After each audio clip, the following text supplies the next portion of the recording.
tivemos grandes epidemias, não pandemias, né, porque uma pandemia é uma epidemia em escala global, mas sim grandes epidemias. Muitos de vocês já estudaram isso aí nos cursos de agronomia, por exemplo. A grande epidemia de requeima da batata na Irlanda, que teve início em 1845, né, essa doença causada pelo Homiceto Phytophthora infestans. Então, naquela época, a alimentação da Irlanda era basicamente batata, né? O irlandês, ele tomava uma sopa de batata no café da manhã, comia batata assada no almoço e alguma forma de preparo de batata no jantar, né? Então, eles consumiam de 4 a 8 quilos de batata por dia. Em 1845, começaram a aparecer os primeiros sintomas de requeima nas plantações de batata da Irlanda. Em 1846, porque as condições estavam favoráveis, a doença apareceu mais cedo nas plantações de batata da Irlanda, e isso resultou numa destruição de 80% da produção de batata daquele país. Então, imaginem, pessoal, uma população que tem na sua base a batata e, de repente, todos os batatais são destruídos. Qual foi a consequência disso? Morreram, nessa epidemia, 2 milhões de pessoas e 1 milhão de irlandeses imigraram para outros países. Hoje existe, inclusive, esse memorial em Dublin, na Irlanda, né, chamado de Memorial da Fome, que representa, por meio de estátuas de bronze, pessoas famintas, né, esqueletos andando, inclusive aqueles que iam morrendo eram consumidos pelos cães, né? Então, realmente, um episódio aí que retrata uma das grandes epidemias que ocorreu na agricultura ao longo dos tempos. E essa menos conhecida, ela ocorreu em arroz, né, conhecida como catástrofe de Bengala. Ela ocorreu aí nos anos da Segunda Guerra Mundial, 1942, 1943. Então, Bengala é uma região que hoje parte dela pertence à Índia, parte pertence a Bangladesh, e a exemplo da Irlanda, naquela época, a população de Bengala tinha na sua base o arroz na alimentação, certo? E iniciou, então, a ocorrência, na época chamada de Mythospora oryzae, de mancha parda, né? Então, a mancha parda começou em 1942, em Bengala, e em 1943, né, exatamente a exemplo do que ocorreu na Irlanda, a doença chegou mais cedo, né, aquelas áreas que plantavam, que utilizavam cultivares de ciclo precoce ainda conseguiram produzir alguma coisa, mas as áreas que utilizavam cultivares mais tardios tiveram perdas aí que chegaram a 90% da produção. E para a tristeza do povo dessa região ainda, o país estava passando, assim como todo mundo, pela Segunda Guerra Mundial. O exército japonês ocupava, né, a vizinha Birmânia, que podia fornecer arroz para Bengala, e o resultado disso foi a morte de mesmo número de pessoas que ocorreu na Irlanda. 2 milhões de pessoas morreram nessa catástrofe. Então, são episódios aí que mostram a importância, né, do controle, do monitoramento de doenças e o que pode gerar uma epidemia dessas. Então, eu estou mostrando isso para vocês, pessoal, porque, assim, talvez alguns pensem, poxa vida, mas por que o Klaus está falando de eventos históricos aqui numa palestra de manejo da cultura do arroz? Porque nós estamos passando por epidemias nos dias atuais, né? Os colegas que trabalham com banana, por exemplo, aí, estão muito preocupados com o mal do Panamá raça 4, né? O Fusarium Cisporum raça 4, que já chegou na Colômbia e está ameaçando chegar no Brasil. Além de muitas outras doenças, e no caso do arroz, nós temos também algumas que eu selecionei para falar para vocês, para que nós começamos a observar, né, a possibilidade de identificação desses sintomas nas nossas áreas e para que nós, na eventualidade de identificarmos um sintoma desse, comuniquemos os órgãos responsáveis, a EPAGRE, a SIDASC, o Ministério da Agricultura, para que talvez consigamos limitar o avanço de uma eventual doença dessa, tá? Então, eu vou começar falando, pessoal, do crestamento bacteriano da panícula, tá? Causada pela bactéria Burkholderia gluma. Essa doença, ela tem só a Burkholderia gluma, para quem estudou fitopatologia há mais tempo, ela pertencia ao gênero Pseudomonas, e ela saiu de Pseudomonas, passou para o gênero Burkholderia, tá? Então, é uma doença, esse crestamento bacteriano da panícula, com elevado potencial de dano, né? As perdas provocadas por essa doença podem chegar a 75% da produção, e é uma doença que já está presente na Ásia, na China, na Índia, na Tailândia, nos Estados Unidos, tá? E para nossa preocupação, ela está presente aqui também nos países vizinhos. Ela já está na Bolívia, está na Colômbia, está na Venezuela, tá? Então, está a um passo de chegar nas nossas áreas de cultivo. Quais são os sintomas do crestamento bacteriano da panícula? Então, inicia por essa necrose, né, um sintoma que, inclusive, parece uma risoctoniose, essa podridão da bainha, a podridão do colmo, tá, aqui em B. E esse aqui é o sintoma típico do crestamento bacteriano da panícula. Inclusive, a gente participou de alguns trabalhos com o pessoal da Universidade do Arkansas, em 2015, o pessoal fazia inoculações e realmente, assim, a destruição da panícula é completa quando infectada por essa bactéria, pela Burkholderia. Tá? Aqui a bactéria em meio de cultura, né, produzindo um pigmento amarelo, a toxoflavina. Então, assim, talvez essa bactéria até já esteja aqui, mas ainda não se manifestou, porque uma das condições para sua ocorrência realmente são temperaturas muito altas. A Burkholderia, ela se desenvolve aí com temperaturas entre 35 e 40 graus, né? Muito comum naquela região dos Estados Unidos, ali como Arkansas, por exemplo, até na Bolívia. Então, a gente não sabe se ela já está aqui e não se desenvolveu por conta de um clima que não é tão favorável, realmente se ela ainda não chegou, tá? Só para vocês terem uma ideia de quão perto que essa doença já esteve de chegar aqui oficialmente, esse é um trabalho conduzido por um aluno de mestrado na Universidade Federal do Rio Grande do Sul em 2014, né, uma dissertação de mestrado, onde eles analisaram sementes de arroz que passavam por um processo de importação e também sementes produzidas no país. E, para nosso espanto, nesse trabalho foi identificada a bactéria em 2 amostras de sementes que estavam sendo importadas dos Estados Unidos. Então, imagine, se por algum acaso essas sementes tivessem sido trazidas de forma ilegal, teria sido feita a introdução aí dessa bactéria nas nossas áreas de cultivo, tá certo? Então, por isso a importância realmente da gente fazer a importação de germoplasma de forma legal, tá certo? O que a EPAGRE tem feito com relação a essa bactéria? Nós estamos, né, realizando de forma muito humilde, digamos assim, mas estamos fazendo um monitoramento da eventual chegada do crestamento bacteriano em nossas áreas, tá? Então, sintomas como esse, que podem indicar um sintoma de crestamento bacteriano, nós estamos coletando essas espiguetas, tá?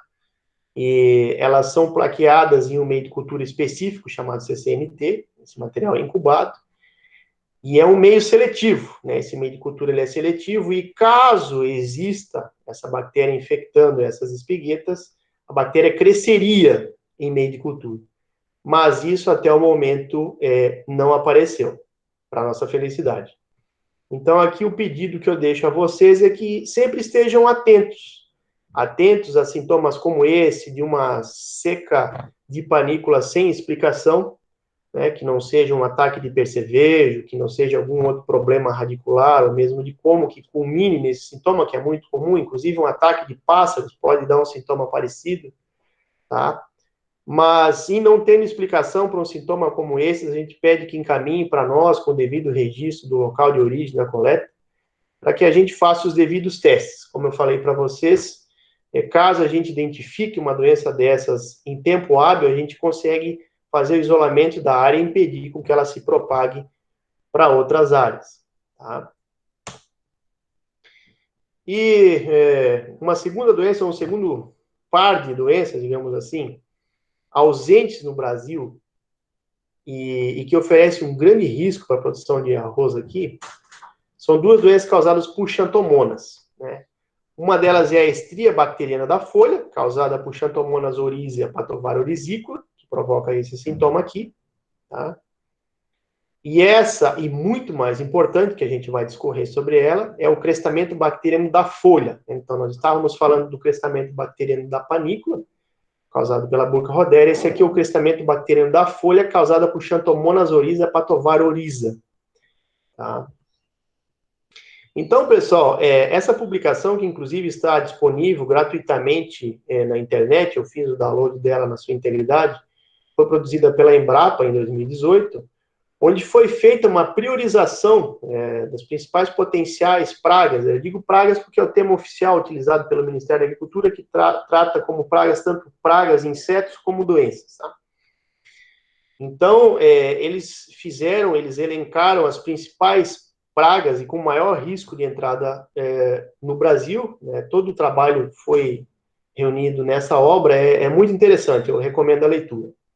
Para vocês terem ideia, então, nesse livro consta que a Xanthomonas oryzia, que causa o crescimento bacteriano da folha, está entre os 10 patógenos de plantas mais importantes do mundo, para vocês terem uma ideia da importância dessa doença, tá? E entre os 5 com maior risco de entrada no Brasil, tá? Então, além de ela ser um patógeno de altíssima importância, ele tem um alto risco de chegar até nós, tá? Então, por isso, a gente vai discorrer um pouquinho sobre essa doença. Então, quais são os sintomas? Começam com uma nasaca, com lesões aquosas na margem da folha, tá certo? E que evolui para a exudação. Quem olha no primeiro momento isso aqui pensa, não, são gotas de orvalho, mas se olhar com um pouquinho mais de cuidado, vai ver que é um pus bacteriano, né? É uma gota já com uma coloração um pouquinho caramelo, cru, né? Então, isso aqui é um indicativo que isso é um pus bacteriano, uma exudação. Essas lesões, elas coalescem, ou seja, elas se unem, elas se tornam necróticas, resultando nesse sintoma aqui, né? Uma lesão necrótica que se estende do ápice para a base da folha, tá? E pelo fato da bactéria, da Xanthomonas, colonizar a planta de forma vascular, né, esse entupimento do sistema vascular, então, pode promover uma seca de toda a folhagem da planta, tá? E as condições para a ocorrência dessa doença são condições normais, diferente da Burca rhodera, que exige temperaturas muito elevadas, temperaturas amenas, a exemplo do que a gente tem nas nossas condições de cultivo, a umidade que nem precisa ser tão alta assim, né? A umidade acima de 70% é o que nós temos. E agora, pessoal, vem a questão que torna essa doença com risco de chegada até nós tão grande. Então, ela está presente na Austrália, na Ásia, Oceania, na África, né, no México, e também, pessoal, nos nossos vizinhos aqui, na Bolívia, no Equador e na Venezuela, tá? Então, por isso que a gente está discorrendo sobre essas duas doenças. Motivos para preocupação? Muitos, né? Cada vez mais nós temos intercâmbio de equipes técnicas com os países vizinhos ou mesmo com países da Ásia.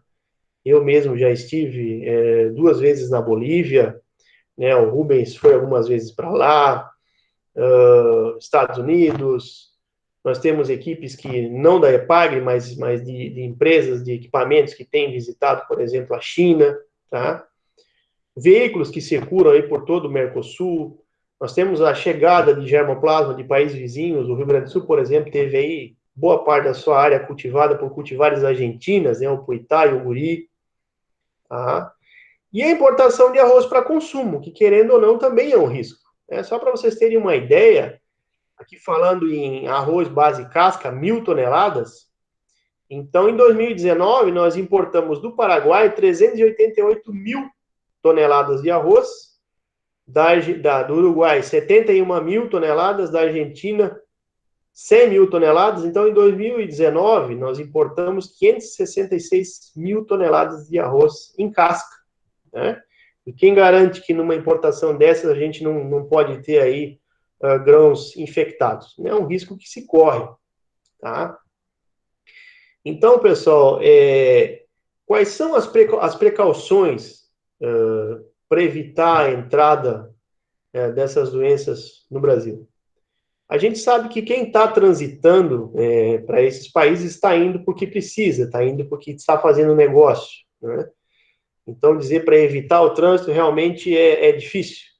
O que a gente recomenda é que, quando visitemos esses países, o ideal é que se faça a higienização do que foi usado lá mesmo, né? Especialmente a bota, tudo aquilo que envolve movimentação de solo, que se faça uma boa lavagem da sola, da bota, do calçado que se usou nesses locais. Tá? Se possível, lá mesmo mergulhar esses calçados em uma solução desinfetante, um hipoclorito, por exemplo, com água sanitária. Se não, quando chegar aqui, pessoal, como nós temos feito, encher um balde da água com água sanitária, 0,5%, e deixar o calçado ali mergulhado por pelo menos uma meia hora, tá? A importação de germoplasma, pessoal, se nós visitarmos algum país desses e nos encantarmos com cultivar, por favor, que não seja colocada algumas sementes na sacola e trazida para avaliar, para testar no Brasil. É um risco que se corre muito grande de trazer uma enfermidade dessa e colocar toda a nossa produção em xeque. Então, apesar de morosa, demorada, mas a importação ela deve seguir aí as normas preconizadas pelo Ministério da Agricultura. O processo justamente é demorado porque ele passa por uma série de análises, né, para que se garanta que esse material tá livre dessas enfermidades. Tá? E como eu falei para vocês, nós precisamos fazer um monitoramento, precisamos estar atento a esses sintomas. E caso algum sintoma parecido com esse que eu mostrei para vocês apareça, que nos comunique. Né? Nós temos que considerar que a qualquer momento uma praga quarentenária dessa possa estar chegando aí no país. Tá? Uma que não está na lista de pragas quarentenárias, mas que está até o momento ausente no país oficialmente, né, e que já tem boa chance de estar aqui, é o vírus da folha branca do arroz, ou horra branca, né? Então, e vocês já vão entender o porquê que eu estou dizendo que talvez ele até já esteja por aqui, tá? Então, essa virose, ela se caracteriza, né, como a grande maioria das viroses de planta, provoca um mosaico de folha, né, essas lesões que são parte verde mais claro, ou até mesmo amarelo, com verde mais escuro, né, aqui um sintoma típico, um mosaico, até um mosqueado, quando não tem essa delimitação entre o verde claro e o verde escuro, isso é um mosaico. As folhas inteiras se tornam esbranquiçadas, em algumas até morrendo, por isso o nome folha branca do arroz. As espiguetas, elas ficam retorcidas, até mesmo manchadas. E em períodos de surto na Colômbia, essa doença já provocou perdas que podem chegaram, na verdade, a 50% da produção. Né? Então, uma doença bastante séria aí do arroz. E por que eu estou dizendo que existe a possibilidade dela já estar aqui conosco? Porque o RHBV, o vírus da folha branca do arroz, ele é transmitido por essa cigarrinha aqui, né? A Toxodes orysiculus, popularmente chamada de sogata, que o doutor Eduardo já discorreu bastante aí na apresentação dele, mas a gente vai dar mais algumas pinceladas sobre ela, né? Então, uma cigarrinha aí que ela está presente em países da América Central e Caribe, de forma endêmica, né? Países também da América do Sul, Colômbia, Venezuela, Equador. O Eduardo já mostrou isso aqui, a fotografia da cigarrinha, né? As fêmeas são um pouco maiores, de coloração párea, e os machos um pouco menores, de coloração escura. Tá? E, infelizmente, a partir da safra 2018-2019, nós começamos a receber relatos aí de uma alta incidência dessa cigarrinha em regiões do Paraná, aqui em Antonina, agora aqui é Saba. E nós fizemos, então, uma diligência até Guaratuba, eu e o colega Eduardo, em 2019, tá? E o que nós nos deparamos foi com isso aqui, essa fotografia nós fizemos em Guaratuba, né, em abril de 2019, e realmente o estrago provocado por essa cigarrinha lá foi assustador, né?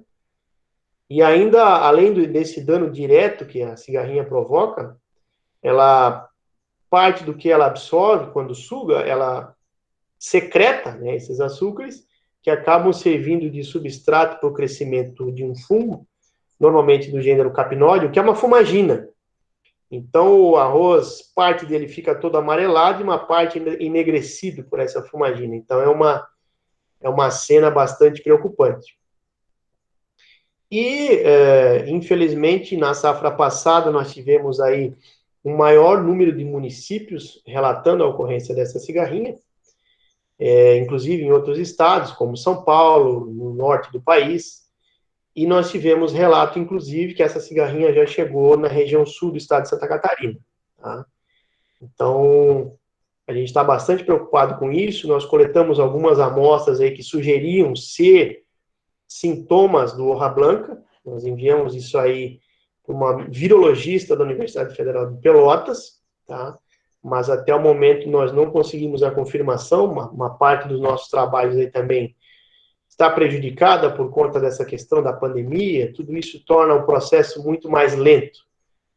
Mas eu peço a vocês que monitorem a chegada dessa cigarrinha e caso observem esses sintomas de mosaico em áreas de ocorrência da cigarrinha, por favor, nos comuniquem que nós precisamos visitar essas áreas, fazer coleta de amostras para tentar identificar aí a presença do vírus confirmado, né? É importante que se diga que esse vírus ele infecta também a cigarrinha, né? E a população de cigarrinha, para transmitir essa virose, ela precisa ser homozigota recessiva. Então, existe a possibilidade da população de cigarrinha que está ocorrendo aqui não estar transmitindo essa virose. É uma possibilidade, né? Nós poderíamos ter um pouquinho de sorte aí e termos essa situação. Como é que é possível fazer o controle? Né? O Eduardo já deve ter falado para vocês também que existe resistência genética, tanto ao inseto quanto ao vírus. Né? O Fedearroz 2000 é um material que é descrito com maior resistência, com melhor resistência ao inseto e ao vírus, mas nós temos também outros materiais com alguma resistência, como é o caso do Oryzica aliano 5, que inclusive é utilizado no nosso programa de melhoramento há décadas, né? Muitos dos nossos cultivares têm, entre aspas, sangue de Oryzica aliano 5, então é possível que os nossos materiais aí tenham alguma resistência. Nós precisaríamos fazer a implantação de unidades de cultivares em áreas de surto para termos condições de ter uma noção do nível de resistência dos nossos materiais, né? Mas, infelizmente, a nossa mão de obra, de momento, ela está bastante restrita, né? E dificilmente a gente vai conseguir montar essas unidades de monitoramento aí. Para a próxima safra, nós vamos ter que contar aí realmente com a colaboração dos colegas que estão no campo para nos relatarem aí as ocorrências de surto. Tá? E como o Eduardo mencionou para vocês, existe a possibilidade de um novo surto. Nas duas últimas safras, felizmente o surto chegou em áreas com semeadura tardia ou de cultivo de ressaca, mas se nós caminharmos aí para uma primavera seca e quente, né, existe a possibilidade desse problema aparecer e aparecer mais cedo. Tá? Então, precisamos aí, felizmente o Eduardo está com um programa de monitoramento muito interessante aqui na estação, tem mandado para vocês aí relatórios semanais sobre a ocorrência da cigarrinha, então isso já nos dá um bom norte aí de como anda a população desse inseto vetor. Tá certo, pessoal? Então, foi um momento que eu selecionei essa primeira parte aí, que deu uns 20 minutos, 25 minutos, para a gente falar sobre essas doenças com potencial de entrada no Brasil, tá? Então, eu não sei se existe alguma pergunta sobre essa parte, que a gente pode fazer aí um minutinho, dois aí para discorrer sobre isso. Se não, a gente entra nas tradicionais doenças que estão ocorrendo aí no dia a dia. Klaus? Sim. Tá. Beleza, enquanto tu toma uma água aí, eu vou trazendo dois comentários que a gente teve ali já no nosso chat.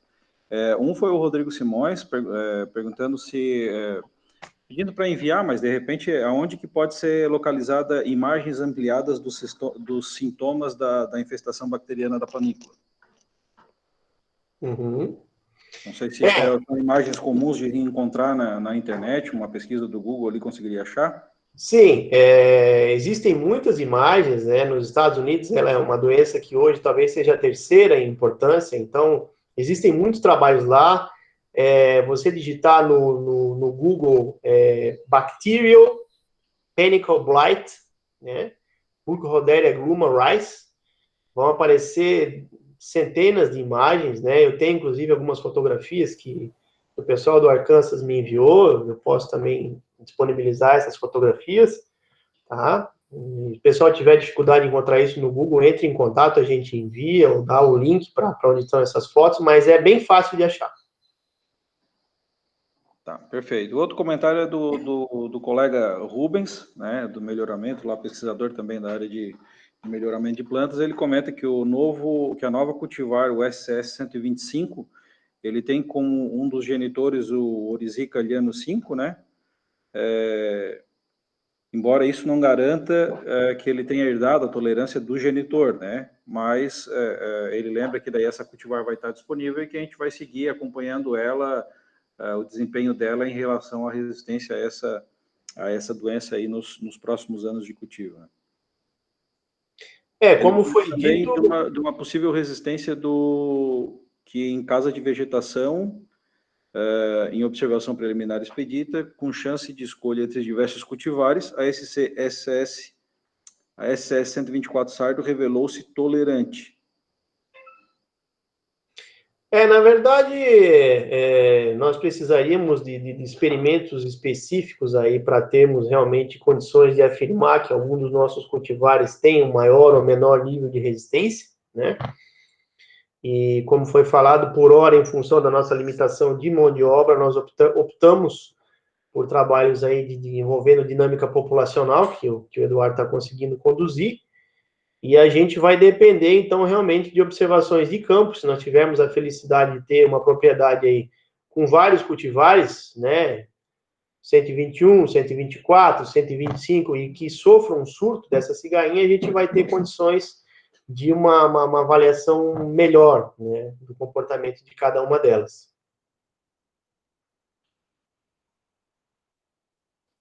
Por enquanto era isso, Cláudio. Então, vamos seguindo.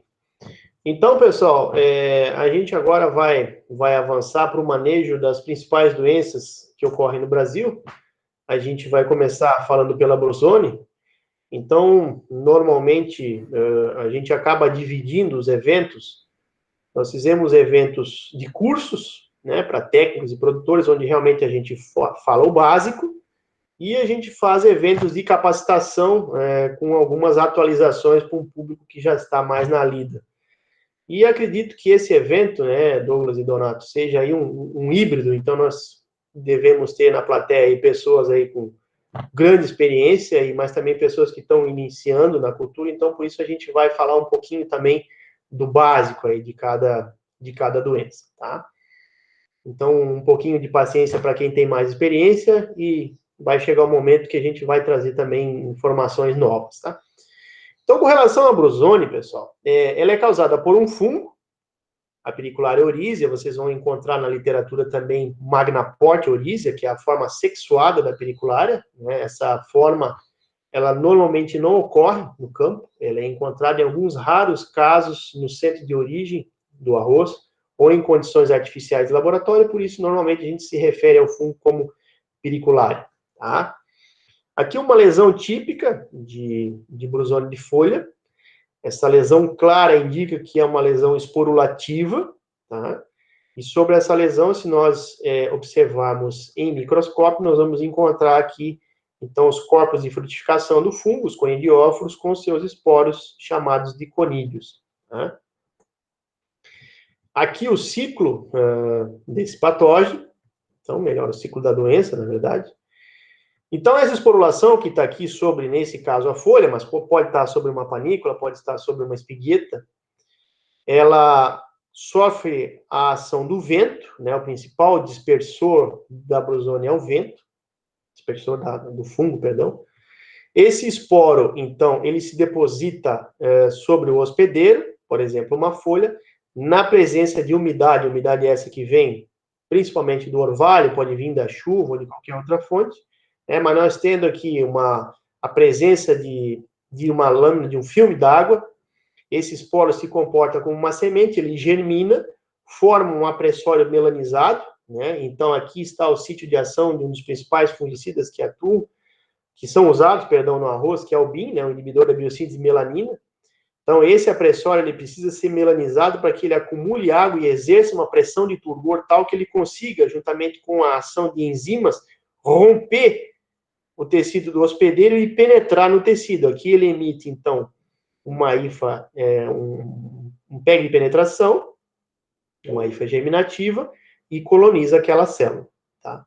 E tudo isso, pessoal, esse ciclo, então, ele se completa em condições controladas em 4 dias, em condições de campo de 6 a 7 dias. Né? Então, isso caracteriza uma doença policíclica, ou seja, em um ciclo do arroz, a Bruzone vai fazer dezenas de ciclos. Tá? Então, isso faz com que a doença se propague no campo sob condições favoráveis de uma forma muito rápida. Tá? Muitas vezes o indivíduo está ali com o arroz em início de perfilhamento e observa algumas poucas lesões, e sai por algum motivo, se afasta da sua propriedade aí por 2 semanas, quando ele volta, ele toma um baita susto, né? Porque a doença realmente, ela realiza muitos ciclos aí em um curto espaço de tempo, tá? Aqui a sintomatologia da Bruzone, né? Aquele sintoma que eu acabei de mostrar para vocês, nas folhas, tá?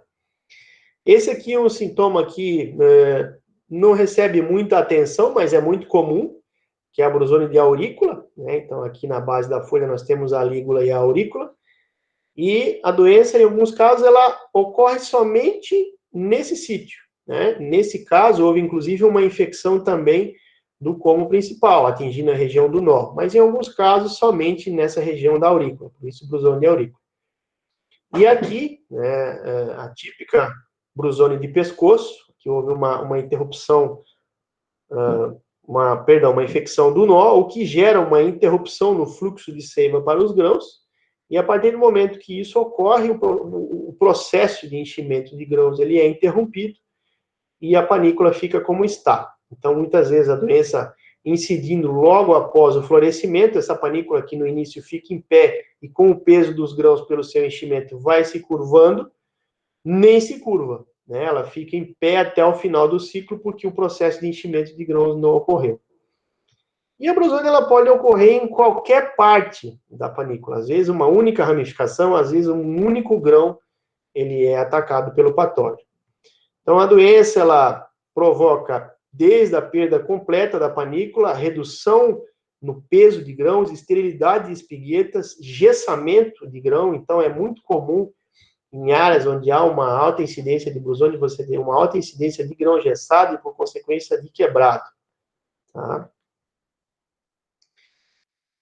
Controle da Bruzone. Então, o controle dela, eu sumarizo nesse slide que a gente vai discorrer cada um desses itens. Tá? Então, apesar de muitos acreditarem que o controle da Bruzone se resume ao uso de fungicida, mas isso é uma visão equivocada, né, do controle ou manejo da Bruzone. O manejo da Bruzone ele deve envolver, começando por resistência genética, né, o uso de cultivares resistentes, deve envolver práticas de manejo, certo? Que vai desde época de semeadura, adubação, etc., rotação de cultivares, e o controle químico, sim, que também é necessário, tá? Então, o controle da Bruzone envolve tudo isso aqui que a gente vai discorrer agora em detalhes, tá? Então, um pouquinho de teoria para vocês entenderem o porquê da quebra da resistência. Então, a resistência à Bruzone, ela é dita do tipo gene a gene, ou seja, um gene de resistência do hospedeiro, ele codifica, então, uma proteína receptora que reconhece uma proteína do patógeno expressa durante o processo de infecção, dita proteína AVR, de virulência. Tá? E no momento que ocorre esse reconhecimento, a planta desencadeia, então, a produção de uma série de compostos de defesa, como fitolexinas, que são compostos tóxicos ao patógeno, proteínas PRs, como quitinase, glucanase, que degradam quitina e glucanas na parede celular do fungo, espécies reativas de oxigênio, como peróxido de hidrogênio, que tem uma ação não só sobre o patógeno, mas também sobre células do próprio hospedeiro, inclusive matando as células do hospedeiro no sítio de infecção, numa tentativa desesperada de conter o patógeno naquele sítio. Tá? E quando isso ocorre, nós temos uma resposta de resistência.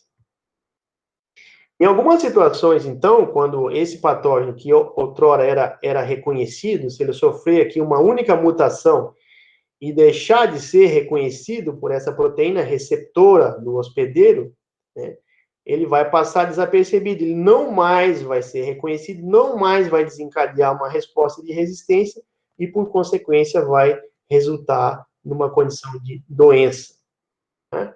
Então, muitas vezes, quando nós observamos essas pequenas pontuações necróticas, que aqui é difícil de vocês verem, mas estão presentes, às vezes uma pontuação necrótica até um pouco maior, isso pode ser uma resposta de resistência. Às vezes essa resposta ela é invisível, né? Ela é chamada de resposta de hipersensibilidade ao HR, que em muitos casos não é visível, mas em algumas situações ela pode ser visível, né? E aqui uma reação típica de doença, né, de Brusoni na folha. Então, pessoal, tradicionalmente, programas de melhoramento do mundo inteiro, inclusive o nosso, fazem a seleção de genótipos de arroz, de linhagens, por meio do fenótipo da resistência. Essa aqui é uma fotografia do nosso Viveiro Nacional de Brusoni, aqui em Itajaí, onde avalia-se anualmente aí entre 1.000 e 1.500 linhagens de arroz.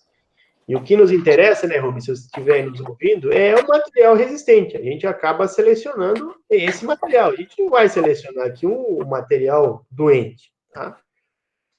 Mas o que acontece? Normalmente, esse material resistente aqui, ele foi resistente porque existe ali 1, 2 genes de resistência que estão conferindo, né, resistência contra a população do patógeno nessa situação, tá? Mas 1 ou 2 genes de resistência usados dessa forma contra um patógeno que tem uma alta variabilidade genética, que eu já vou falar para vocês um pouquinho sobre a variabilidade da periculária, resulta nisso aqui, pessoal, né? No primeiro ano a gente lança um cultivar, como já aconteceu com muitos que nós lançamos, 121, 122, agora o 125, material lindo no primeiro, segundo, terceiro ano e de repente, né, por excesso de uso, né, o nosso 121 chegou a quase 70% do estado, resulta nisso aqui, tá? Então agora vocês têm condições de compreender melhor por que a resistência, eu não gosto do termo quebrada, mas ela é superada pelo patógeno, tá? Então, aqui só para vocês terem uma ideia da variabilidade do fungo em condições nossas, aqui do sul do Brasil. Então, foi uma dissertação de mestrado conduzida pela Leilane Dávila, em 2014, um trabalho que a gente tem participação, onde ela coletou amostras em Santa Catarina e no Rio Grande do Sul, em 17 municípios. Dessas amostras foram obtidos 224 isolados do fungo, e pasmem, foram identificadas 75 raças, pessoal, 75 raças de Periculária oryzae, né? Só para vocês terem uma ideia, no cultivar guri, naquela época, que ocupava uma boa parte, o guri, o puitá, no Rio Grande do Sul, foi identificado 37 raças no guri e 31 no puitá, tá? Então, esse é um problema de nós estarmos no campo com materiais altamente suscetíveis, como é o caso desses dois cultivares aqui. Então, materiais altamente suscetíveis, eles possibilitam o quê? Que um grande número de raças seja capaz de infectá-las. Muitas vezes, se nós temos um material com vários genes de resistência, mesmo que essa resistência seja superada, mas nós vamos ter ali um número restrito de raças, né? E nesse caso, não, nós tivemos muitas raças aí capazes de infectar esses cultivares. E com isso, o que esses cultivares fizeram? Asseguraram uma alta diversidade genética do fungo, né, em alta população, tá? Ou seja, um desserviço para o manejo de doenças. Para vocês terem ideia do que nós dispomos hoje de ferramentas em termos de resistência genética a Brusoni, nós temos hoje descritos, pessoal, 118 genes R, são os chamados genes de efeito maior, ou genes qualitativos, tá? Que codificam o que nós chamávamos no passado de resistência vertical. Hoje não mais se usa esse termo. E nós temos aqui, ao redor de 500 QTLs, Quantitative Trade Loss, vem de genes de efeito quantitativo, tá? São genes que, somados, né, a ação de vários genes de resistência desse tipo aqui, de efeito menor, eles reduzem o tamanho da lesão, reduzem a esporulação do patógeno, eles têm um efeito quantitativo, tá? Então, o ideal seria realmente combinar esses dois tipos de resistência, para quando essa resistência de efeito maior ela é superada, o material não passe de resistente para suscetível do dia para a noite, que ela tem aqui né, a segurança desses genes de efeito menor. Mas, normalmente, a forma como a resistência é selecionada, como nós selecionamos no mundo inteiro os materiais, acaba deixando esses materiais de lado. A gente não tem como selecionar isso aqui. Então, felizmente, 25 desses 118 genes já são clonados e caracterizados, né, eles estão aqui descritos. E existem aí marcadores moleculares para esses genes, o que permite que atualmente a gente consiga fazer a seleção da resistência por meio de marcadores moleculares. Tá? Então, fazendo uso dessa ferramenta, o que nós estamos fazendo hoje dentro da Estação Experimental de Itajaí? Nós selecionamos inicialmente 3 genes, né, o PIB, o PITA e o PEI9, inclusive o PEI9 foi um trabalho que nós desenvolvemos em parceria aí com o USDA durante o meu pós-doutoramento, a gente desenvolveu um marcador para esse gene, e nós fizemos a prospecção de todo o nosso banco de germoplasma, banco de arroz daninho e banco de linhagens para esses 3 genes de resistência. Né? Aqui, por exemplo, nós temos um gel, né, que é nada mais é do que uma matriz usada para separar os fragmentos de DNA amplificados por PCR, que nós temos um gene controle mostrando que as reações funcionaram, e aqui mostrando a presença do gene PIB. Gene PIB que, inclusive, se mostrou muito frequente. E com essas informações, nós estamos construindo uma base de dados, pessoal. Com essa base de dados, nós queremos o quê? Que todo o nosso banco de germoplasma, que desse banco de germoplasma nós saibamos quais materiais que tem o gene PIB, né? Aqui, por exemplo, nós já sabemos que o IPASC 101, por exemplo, vamos pegar aqui o SS 112, que esse material tem o gene PIB e PITA. Ou seja, o que essa informação já nos mostrou? Mostrou que gene PIB e PITA já foram superados. Né? O 112 foi um material cultivado por muitos anos, se tornou suscetível e tem esses 2 genes de resistência. O gene PEI9, por outro lado, um gene que a gente trabalhou, é um gene extremamente raro, ele não foi identificado em nenhum dos materiais que nós analisamos no banco de germoplasma, nem no banco de linhagem, nem no banco de arroz daninho, exceto o material controle que nós temos. Né? E o PEI5, que nós estamos começando a trabalhar, vamos depender de recursos agora da FAPESC, talvez, é um gene também muito interessante, porque ele, a exemplo do PEI9, ele é um gene de resistência de amplo espectro. Né? Então, se nós conseguíssemos reunir 2 genes de amplo espectro no mesmo cultivar, somado a esses genes que nós já dispomos, nós teríamos aí uma ferramenta interessante. Tá? Então, como que nós estamos usando essa informação já atualmente no melhoramento? Nós estamos orientando cruzamentos. Né? Então, nós selecionamos materiais que tinham gene PITA, que tinham gene PEI9, intercruzamos, desenvolvemos linhagens F1 com PITA e PEI9, intercruzamos com materiais que tinham PIB e conseguimos já linhagens aí com esses 3 genes de resistência reunidos. Né? Alguns podem pensar, tá, mas o PITA e o PIB já foram. Mas não é bem assim. Uma coisa é a existência desses genes isoladamente, ou PITA e PIB juntos, mas a partir do momento que eles são reunidos com gene de amplo espectro, né? O Dr. Fernando Corrêa, pesquisador do CIT, já nos mostrou que eles têm um efeito complementar. E a ideia agora desse projeto é, nos próximos meses, a gente introgredir nessas linhagens, que inclusive nós temos um conjunto que são Clearfield, introgredimos aqui o gene PEI5, né, um gene de amplo espectro. E aí, possivelmente, em alguns anos, nós devamos ter, então, cultivares com esses 4 genes. Eu espero. Eu não quero aqui também fazer propaganda demais, senão daqui a pouco o pessoal do melhoramento vai me puxar a orelha, né, Rubens? Vamos para frente. Então, falado um pouquinho sobre a resistência genética, né, que não há dúvida que é a forma mais eficaz e econômica de controle da brusônia, mas por motivos que foram aqui explicados, essa resistência ela é perdida, né, nós precisamos também contar com outras estratégias, né, e uma delas é o manejo, pessoal, tá? Então, tá aqui, né, na verdade eu trago 3 ilustrações que mostram 3 realidades de manejo da palha aí na entre-safra. Então, tá aqui uma condição que é ideal para a sobrevivência do inóculo. Então, aqui tudo quanto é patógeno aí de arroz está sobrevivendo dessa forma, risotônia, nematóides, peniculária, né? Então, isso é o que a gente não deseja, né? Nós sabemos aí que o ouricultor passou por maus bocados, e muitas vezes a falta de manejo da entre-safra foi realmente por falta de recursos. mas, felizmente, nós estamos caminhando para um cenário melhor, eu espero, onde a gente já vai conseguir fazer o manejo ideal. Isso aqui é muito comum, né? Nós temos um vizinho que consegue fazer um bom manejo, mas o vizinho do lado, por N razões, não faz. E aí, muito frequentemente, esse aqui acaba semeando antes e o inóculo trazido pelo vento, por pássaro, seja por que for, chega aqui mais cedo do que deveria. Então, é importante, especialmente em estados como Santa Catarina, que predominam, né, especialmente aqui na região norte, propriedades pequenas no Alto Vale, que toda uma comunidade se reúna e faça um manejo em todas as propriedades de uma região, de uma localidade, de uma comunidade, para evitar isso aqui. E aqui nós temos uma condição ideal, né? Um preparo antecipado, certo? Como manda o figurino, tá?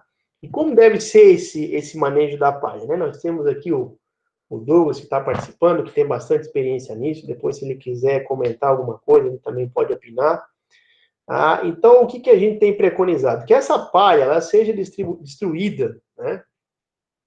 Pelo menos aí até uns 15 dias após a colheita. O que a gente está recomendando para destruir essa palha? Um rolo faca, né? Ou uma grade niveladora, né? Em 2 passadas. Esse rolo faca, ideal que ele seja passado aí com solo saturado, para cortar bem o material. E aqui, pessoal, uma informação importante, né? A gente tem tentado aí alinhar as nossas recomendações também com colegas de outras áreas. Então, essa destruição da palha, pessoal, ela deve ser feita com um tombamento mínimo. Por quê? Para nós não promovermos um revolvimento de solo tal que traga de baixo para cima o banco de semente de plantas daninhas. E aí nós vamos estar minimizando aí a sobrevivência de inóculo, né, de fitopatógeno, mas vamos estar piorando a nossa situação de planta daninha. Então, muito cuidado no momento da destruição dessa palhada para não fazer um revolvimento excessivo desse solo, tá? Fazer um envaletamento da área e uma dessecação tardia aí de 40, 50 dias após essa passada do rolo faca, tá? Então, isso é em termos de manejo de entre-safra, é o que a gente está preconizando. Nós temos o colega Marcos aí também, que eu não sei se está presente, mas é um colega que também tem atuado bastante nessa questão aí de manejo da entre-safra, tá? Durante a safra, pessoal, a coisa começa, então, como eu falei para vocês, com a questão da genética da resistência. Então, quando nós utilizamos um cultivar ano após ano, o que nós estamos fazendo? Selecionando raças do fungo adaptadas àquele cultivar. Né? Um exemplo típico foi o que aconteceu com o EPAG 109. Um cultivar de arroz fantástico, mas chegou nos últimos anos aí, o jargão, inclusive, que se usava no campo é que o 109 ficou de arrasto. Né? É o que se costuma dizer quando o cultivar já não tem mais condições de ser cultivado. Porque ele foi plantado em larga escala de forma sequencial. E aí nós tínhamos raças de piriculária altamente adaptadas ao EPAG 109.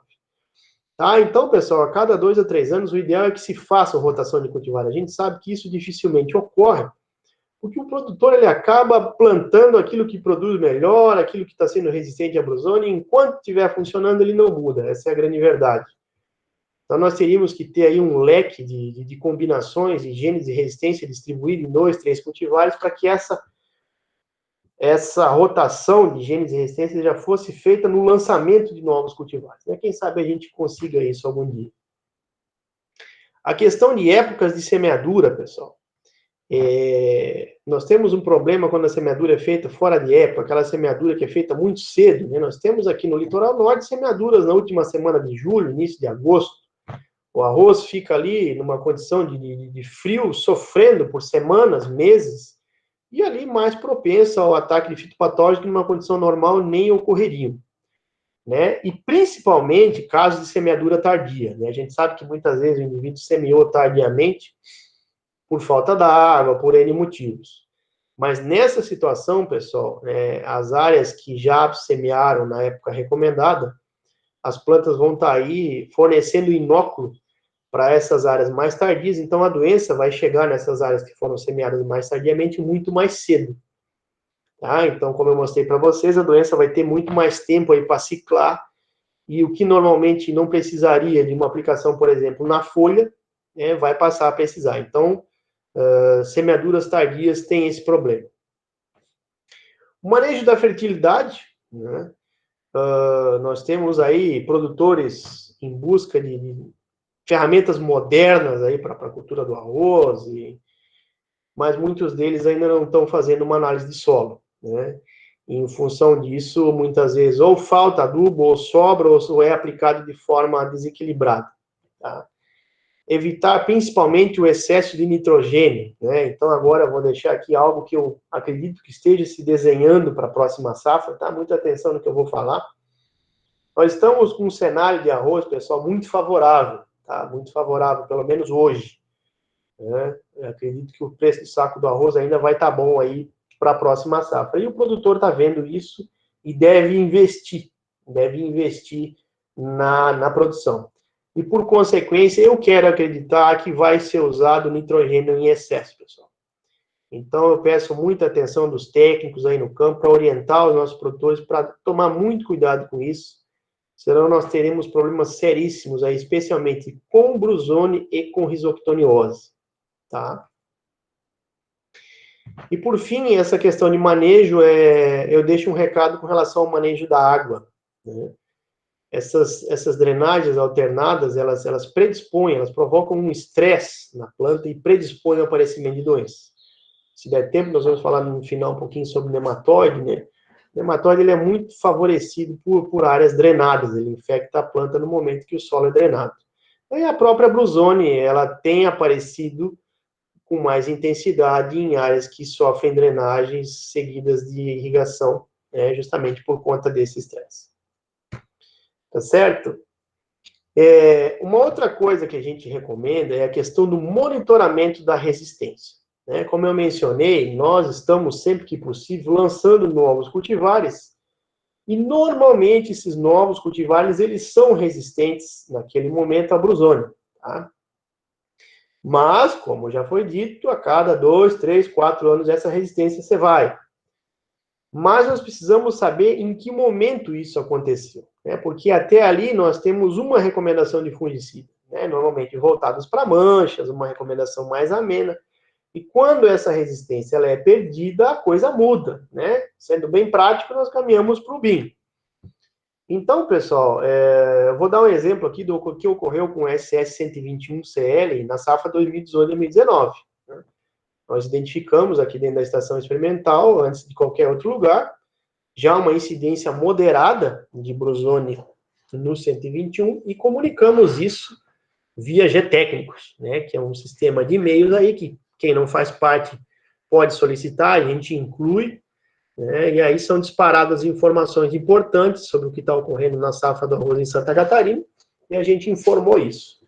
Naquela época fomos, de certa forma, criticados, que teríamos nos precipitado sobre esse aviso, mas, por outro lado, por outros, fomos elogiados, né, porque em muitas propriedades já foi vista essa suscetibilidade.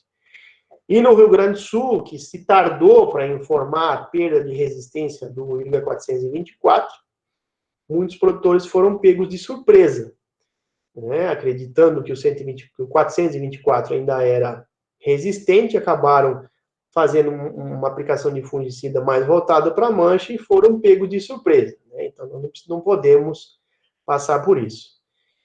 E para aqueles que ainda questionam, né, que o 121 continua resistente, talvez em algumas propriedades ainda não tenha, né, uma grande incidência de brusone, mas na safra passada, pessoal,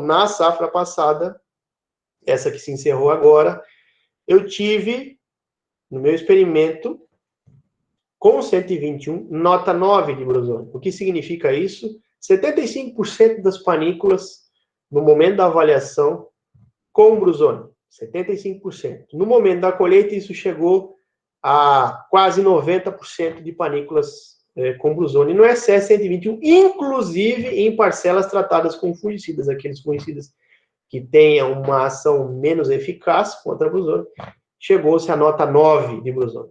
Tá? Então, quem tem dúvidas que o 121 se tornou muito suscetível a brusone, preste atenção. Tá? E, por fim, pessoal, nós vamos entrar aí no controle químico, no controle químico da Bruzone, que, apesar de alguns serem contrários, mas nós hoje, infelizmente, não temos como abrir mão do controle químico, tá? Então, assim, em termos de épocas de aplicação, nós temos 2 períodos críticos, né? O primeiro deles é na fase vegetativa, no início do perfilhamento, tá?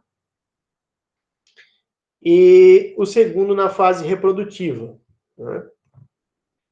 A questão é a seguinte, pessoal, muitos têm o hábito de, já observando os primeiros sintomas de Bruzone nas folhas, acabam recomendando ou fazendo a aplicação de fungicida. E isso pode ser um erro, tá? Pode ser acerto, pode ser um erro.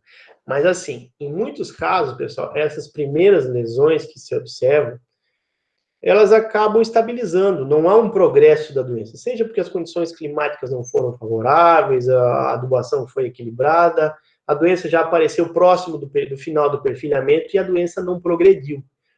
E se o indivíduo segurar um pouco, né, talvez ele economize essa aplicação da fase vegetativa. Tá, Cláudio, mas qual é o indicativo? O indicativo é o seguinte, primeiro, cultivares tardias, de ciclo tardio, elas têm mais tempo para se recuperar. Então, é mais tranquilo de tomar essa decisão em cultivares de ciclo tardio.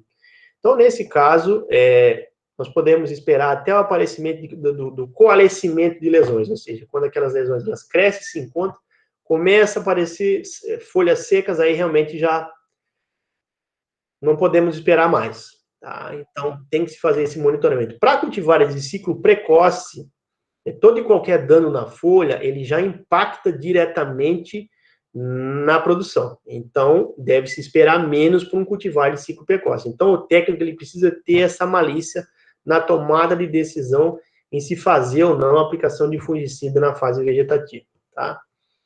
E na fase reprodutiva, pessoal, né, infelizmente, a gente tem aí essa receita de bolo que a gente aprende lá na agronomia que não se deve fazer aplicação preventiva, etc. Existem, inclusive, aqueles que defendem a implantação de sistema de previsão de Bruzone, e eu realmente, nesse caso, a gente tem anos de experiência aí, se você não faz essa aplicação em R2 e decide aplicar quando aparecem as primeiras panículas sintomáticas, já é tarde, tá? Então, realmente, a gente tem preconizado a aplicação em R2 e R4. É importante vocês memorizarem isso, que nós vamos falar mais adiante bastante em R2 e R4. Então, R2, emborrachamento, e R4, florescimento pleno, tá?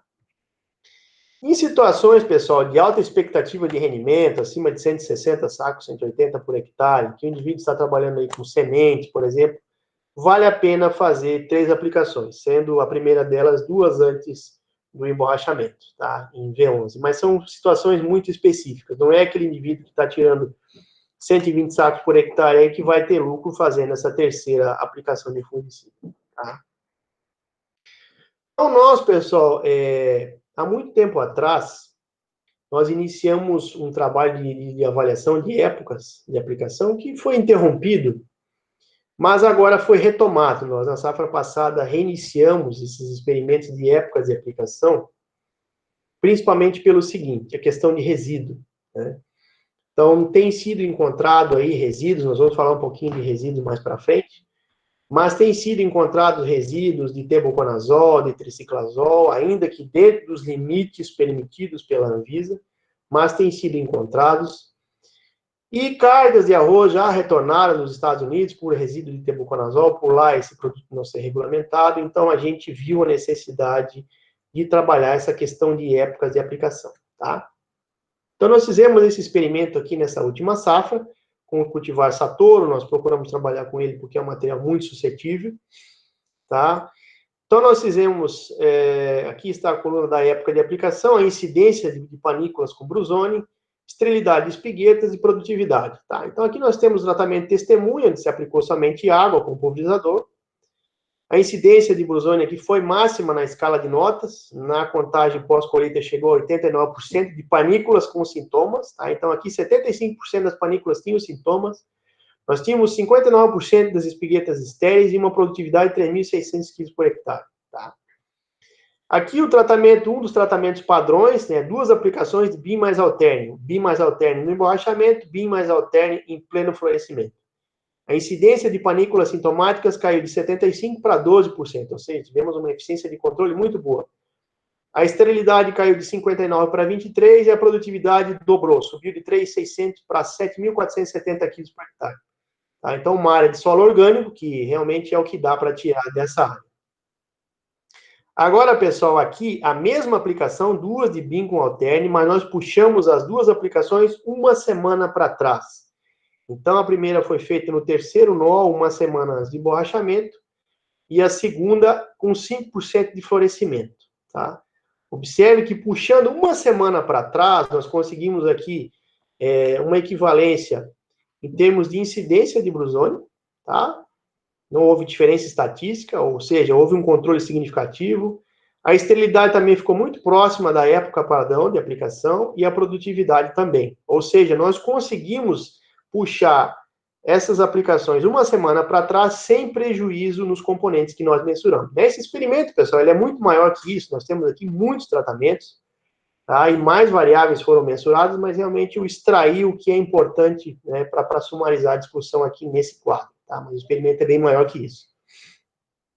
Nós fizemos aqui em BIM mais Alterne, então, uma semana antes do emborrachamento, no 3º nó, seguido de nativo com 5% de florescimento. Também conseguimos um resultado equivalente de controle, de esterilidade, de produtividade. Cláudio, mas aqui o controle foi até melhor, a incidência não houve diferença estatística, né? A gente coloca as letrinhas aqui justamente para mostrar que foi feito um teste estatístico e que não houve diferença, tá? Nós fizemos aqui um outro tratamento, né? Priori top no 1º nó, logo após o algodão. Fizemos BIM com Alterne uma semana de emborrachamento, nativo em R3, 5% de florescimento. Também tivemos um resultado equivalente, tá? Então, pessoal, assim, se nós conseguirmos, né, eu não quero que isso já se torne uma recomendação, ainda foi um primeiro experimento, nós devemos repetir isso por mais pelo menos 1 ano, 2, possivelmente, para pensarmos em fazer uma mudança na recomendação. Recomendação essa que, inclusive, foi estabelecida por nós, né, depois de anos de experimentos aí, e que a gente pretende mudar, tá? E nós vamos falar mais as razões para isso, o porquê disso agora para frente, tá? Mas só para concluir essa parte, o que nós estamos recomendando hoje em termos de aplicações? Assim, pessoal, por anos e anos, né, foi falado para vocês, por mim, que nessa fase de emborrachamento, tanto aplicações de nativo sozinho, quanto BIM com Alterne, outras misturas envolvendo BIM, tinham o mesmo efeito no controle da brusônia. Mas na safra passada, pessoal, eu tive 2 experimentos, onde eu fiz aplicação de nativo no emborrachamento em R2, e em 121, inclusive, e eu não tive essa eficiência do nativo para o controle da brusônia que eu sempre observei. As razões disso, não sei explicar. Cláudio, mas será que já foi aparecimento de resistência? Não sei. Tá? Mas a questão é que realmente o nativo no emborrachamento não proporcionou a eficiência de controle de brusônia que o BIM mais Alterne. Então, hoje eu me sinto confortável em recomendar, especialmente em casos que envolvam ambientes com alta predisposição à brusônia, como áreas de solo orgânico, cultivares suscetíveis, como 116, por exemplo, tá? Que se faça no emborrachamento misturas envolvendo BIM. BIM com Alterne, BIM com BIM, até mesmo BIM com nativo, mas aí realmente torna bastante caro, né? Mas hoje, no emborrachamento, eu me sinto confortável recomendando misturas envolvendo BIM, tá? No florescimento, pessoal, a segunda aplicação, ela depende um pouco do jogo de cintura do técnico. Ele precisa saber qual é o cultivar que ele está lidando. Então, se nós tivermos aí materiais com uma maior propensão a manchas, especialmente a mancha parda, como é o caso do 121,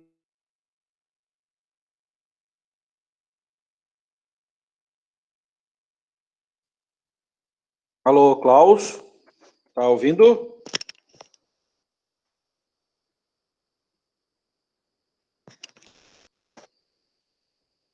Bom, parece que perdemos a conexão com o Klaus. Eu vou tentar restabelecer e já trago informações para vocês. Valeu. Alguém saiu e derrubou, Douglas. Como é que é? Alguém saiu da reunião e derrubou a conexão dele, ó. Tá, eu vou dar uma olhada, ver se ele está conseguindo acessar de novo já.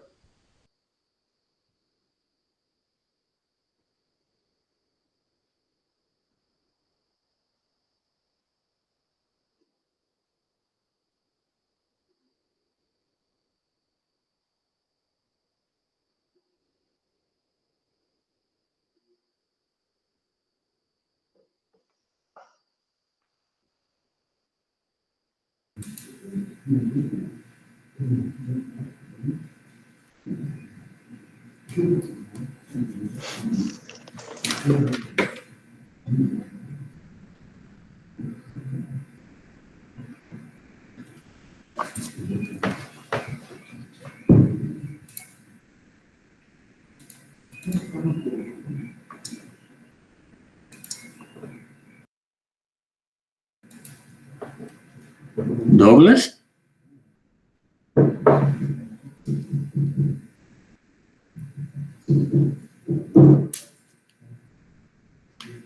Bom, eu consegui contato com o Klaus, o computador dele lá deu um teco, e ele está ligando outro computador e em menos de 5 minutos ele está de volta com a gente, tá? A gente pede desculpas aí pelo inconveniente, mas estamos suscetíveis a esse tipo de acontecimento.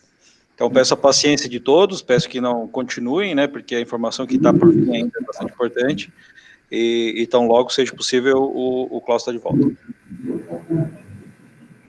Obrigado aí, Douglas, hein? Eu tive que ir num localzinho rápido aí e quando voltei tinha faltado, tá?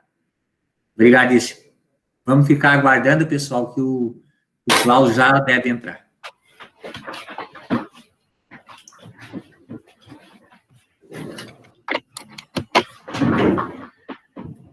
Tá.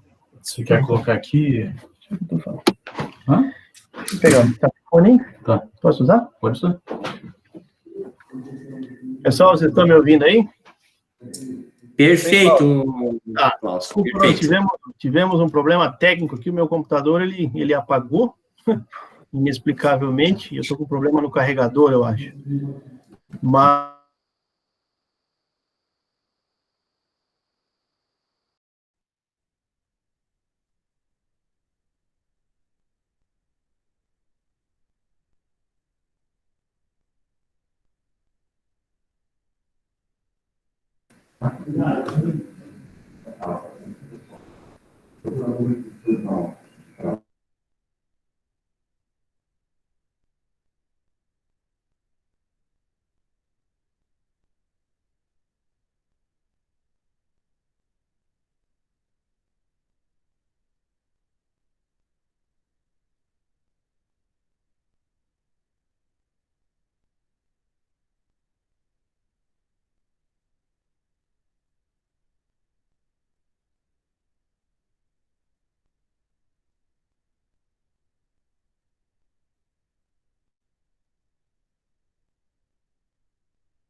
A gente está tentando restabelecer aqui, tivemos uma perda no sinal, mas eu acho que agora vai dar. Vamos ver aqui. Eu tenho uma linha aqui, tem duas voltas. Ali eu acho que ali amanhã você para mim, comigo. Ô, Douglas, me fala se vocês estão vendo a minha apresentação aí, por favor. Estamos vendo, Klaus. Tá ok, Klaus. Tá, perfeito. Então, vamos tentar aqui continuar de onde a gente parou. Peço desculpas aí, pessoal, pelo inconveniente. Tá? Renato, desliga o teu microfone. Podemos continuar, pessoal? Ok, Klaus, pode continuar. Tá, então, Novamente, desculpas aí pelo inconveniente, realmente o computador apagou, a gente não entende bem o porquê, depois eu vou ver isso. Mas, enfim, sempre temos um plano B. Então, pessoal, com relação aos fungicidas, em materiais aí que sejam extremamente propensos à mancha parda, ou algum outro tipo de mancha de folha que acaba também impactando mancha nos grãos, essa segunda aplicação deve envolver aí fungicidas como a Prosprima, que tem se mostrado muito eficaz no controle de manchas, o próprio Prior-Top, que é uma mistura já de fábrica de Prior mais Spor, tá? Ou até mesmo o próprio nativo, tá? Então, seria isso, basicamente, a nossa recomendação hoje de fungicidas aí para controle de brusone e também de manchas, tá? Então, antes de avançar para a mancha parda, eu acho que é um momento, talvez, a gente já abrir para algumas perguntas aí para o manejo da brusone e tal, até para a gente dar uma quebrada, e daí eu continuo. Klaus, então, se tu me permite, até enquanto o pessoal vai escrevendo as suas perguntas e vão se preparando para perguntar alguma coisa sobre brusone, eu vou começar para ir motivando o pessoal a perguntar também.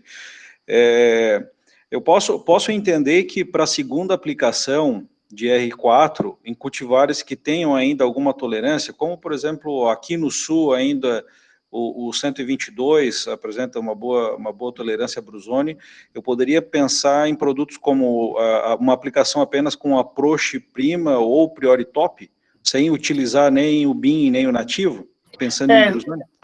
O teu exemplo foi muito feliz, Douglas, assim, porque realmente o 122 Miura é um material que já tem alguma suscetibilidade, mas ele ainda, em muitas propriedades, vai ter uma resistência satisfatória, né? E a gente sabe que ele, por exemplo, é muito sensível à escaldadura. O 122 tem essa característica. E o patógeno que causa escaldadura, ele provoca também mancha nos grãos, certo? Então, é um exemplo perfeito de uma situação onde nós poderíamos entrar na segunda aplicação com a Prosprima, Prior-Top, nativo, sem a necessidade de BIM, por exemplo. Né? Muito bom exemplo.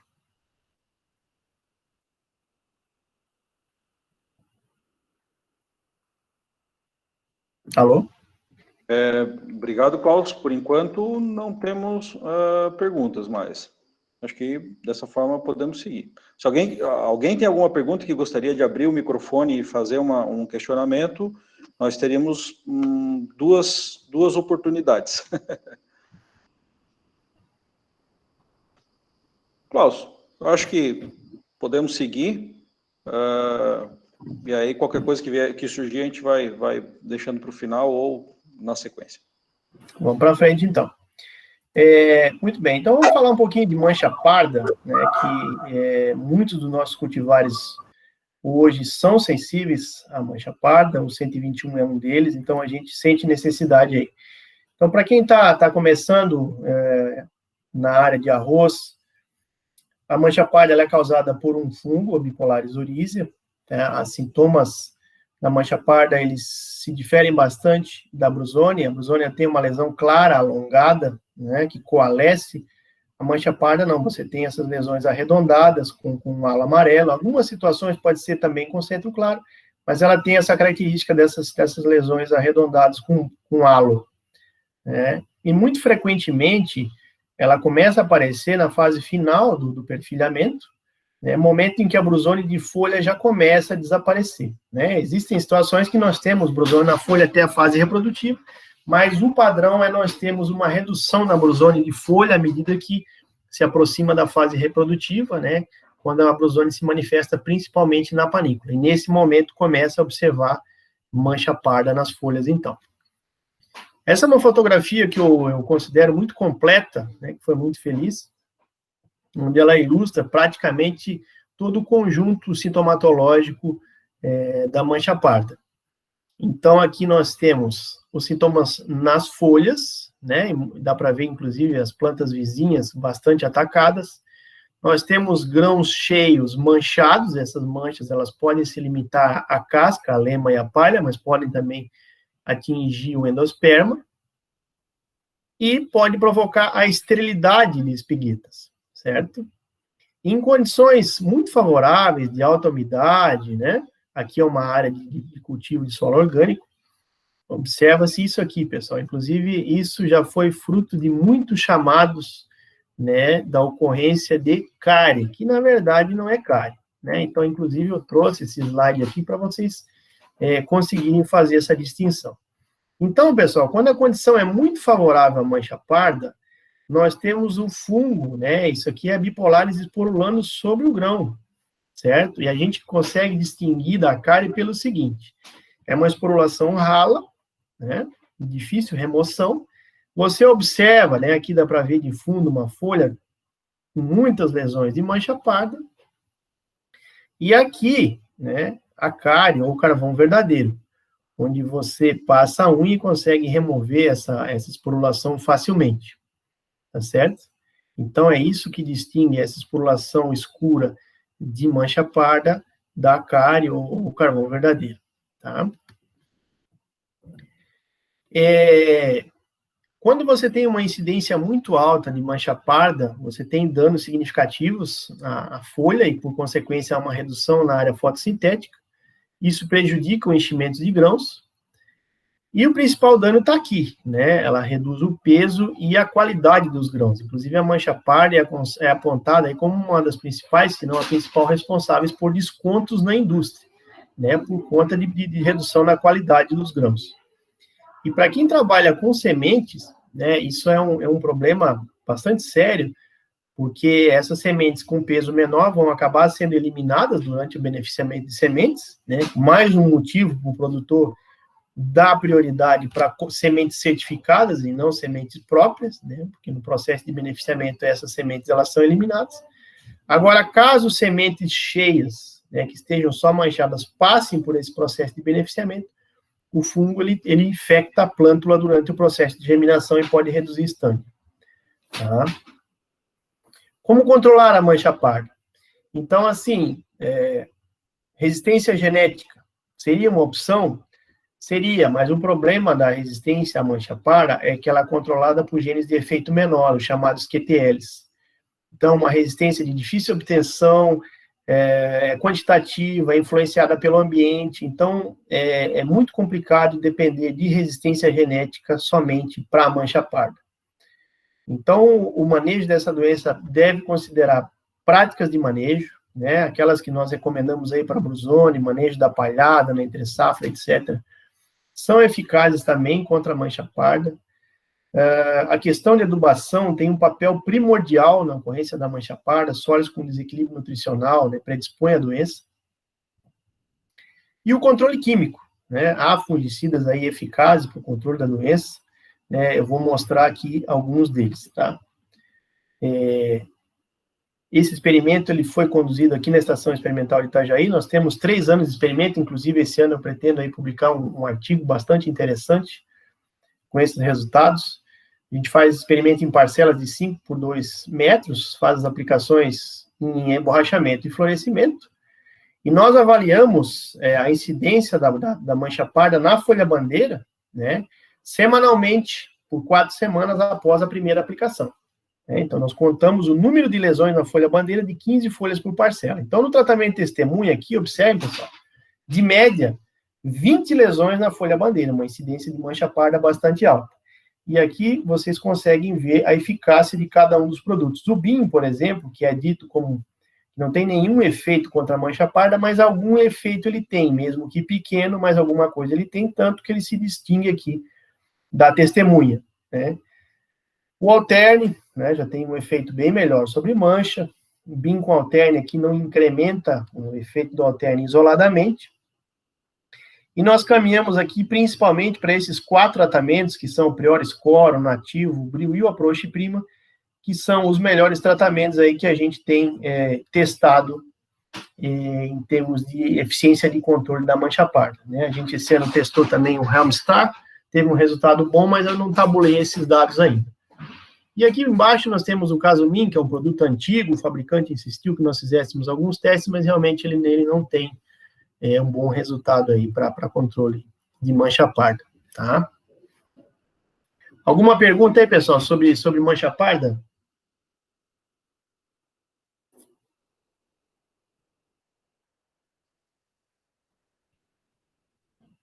Tudo certo. Tudo certo. Seguimos, então. Siga lá, Pelota. Então, vamos para a queima das bainhas, pessoal. Vamos para a queima das bainhas. A queima das bainhas, ou risoctoniose, como queiram, né, ela é causada pela Rhizoctonia solani. Os sintomas, eles iniciam aqui pouco acima do nível da água, né, em áreas alagadas. São lesões com a coloração clara, um contorno marrom bem definido, né, que evoluem ao longo do coma. Isso aqui foi uma inoculação feita com Rhizoctonia, né, essas lesões claras. E aqui eu trago mais sintomas, eu quero estressar um pouco essa parte de sintomas, porque realmente existem muitas dúvidas ainda sobre identificação de Rhizoctonia no campo. Aqui a risoctoniose avançando pelo como forma essas bolhas, né, com contorno marrom que coalescem, tá certo? E a Rhizoctonia solani, diferente da aurísea, que causa a mancha das bainhas, a Rhizoctonia solani, que causa a queima das bainhas, ela evolui para o limbo foliar e provoca essas lesões, né? Parece que se jogou aqui um óleo que provocou uma queima. Então, lesões irregulares, mas com contorno marrom também, né? E esse centro mais claro. Então, isso aqui é um sintoma de risoctoniose na folha do arroz, tá? Então, os sintomas nas folhas são essas lesões irregulares aqui que eu mostrei para vocês. Em alguns casos, ela provoca engasgamento, mas não confundir com sarocládio, né? E a Rhizoctonia, quando observada em microscópio, ela é identificada por meio do micélio, né? É um patógeno que não produz esporos, a gente identifica ela por características do micélio, um micélio em ângulo de 90 graus, com a constricção, que é um aperto na hifa bem na base, e essa septação aqui, né, indicativo de risoctoniose, tá? Condições para que a risoctonia ocorra. Temperaturas aí dentro do que é normal para o arroz, na casa dos 28 graus, umidade alta, e esse aqui, pessoal, esse é um grande vilão, como eu falei para vocês anteriormente, né, excesso de nitrogênio tem um papel primordial aí na ocorrência de risoctonia. E um agravante no controle dessa doença é que ela possui muitos hospedeiros. A soja, por exemplo, é um ótimo hospedeiro, o que faz com que a risoctoniose nos Estados Unidos, em áreas de rotação com soja, seja mais importante do que a brusômia. Nós temos algumas áreas aí no sul do estado que se almeja plantios com soja, então tomem cuidado com isso, tá? A soja é um ótimo hospedeiro aí da risoctonia, tá certo? E aqui, pessoal, algumas outras doenças que podem ser confundidas aí com a risoctoniose, tá? Isso aqui foi um experimento que nós fizemos aqui na Estação Experimental em Itajaí na safra passada, e eu estava convicto que isso aqui era a risoctonia, né? E observando com mais cuidado, eu observei esses peritécios aqui em cima, e na verdade era aqui uma fusariose, que também já tinha forma sexuada do fusário Gibberella azea, né, causando esse engasgamento, esse apodrecimento da bainha da folha. Tá? Aqui a Gibberella típica, né, ocorrendo no arroz. O sarocládio é uma outra doença que também provoca um sintoma parecido, que confunde com risoctonia, esse apodrecimento aqui da bainha da folha. E a diqueia, né, que é uma bactéria que ocorre na base da planta, foi identificada por nós em Santa Catarina. A diqueia já foi uma Ralstonia, desculpa, é uma bactéria pectolítica, Solanacearum, e agora o gênero foi desmembrado e virou diqueia, né? Uma ervínia, perdão. Controle da risoctoniose, tá? Resistência genética, infelizmente, não se dispõe, tá? A resistência à risoctonia, a exemplo da mancha parda, por exemplo, ela é quantitativa, ela é controlada por QTLs. Então, nós não vamos encontrar no mundo um cultivar com resistência completa à risoctonia, né? Apesar de avanços terem sido feitos recentes aqui na identificação de novos QTLs para a risoctoniose, mas, infelizmente, nós não vamos ter, a exemplo que nós temos para a brusômia, um cultivar com resistência completa. Não, realmente são níveis de resistência que os materiais têm. Alguns são um pouco mais resistentes, outros menos, mas vocês não vão encontrar no mercado cultivares de arroz com resistência completa a essa doença, tá? Então, realmente, nos resta aí a aplicação de práticas de manejo, né, haja vista que o patógeno sobrevive na palhada, em hospedeiros alternativos, um bom controle da adubação, especialmente nitrogenada, por isso muito cuidado nessa próxima safra, onde o produtor está ávido por produção e deve aí pegar pesado na adubação nitrogenada, né?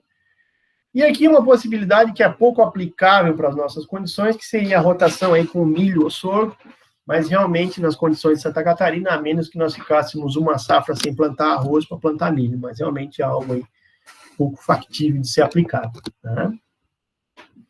E aqui, pessoal, tá um dos pulos do gato aí no controle da rhizoctona. Então, muita atenção nesse slide aqui, porque, primeiro, que fungicidas são recomendados para o controle da rhizoctona?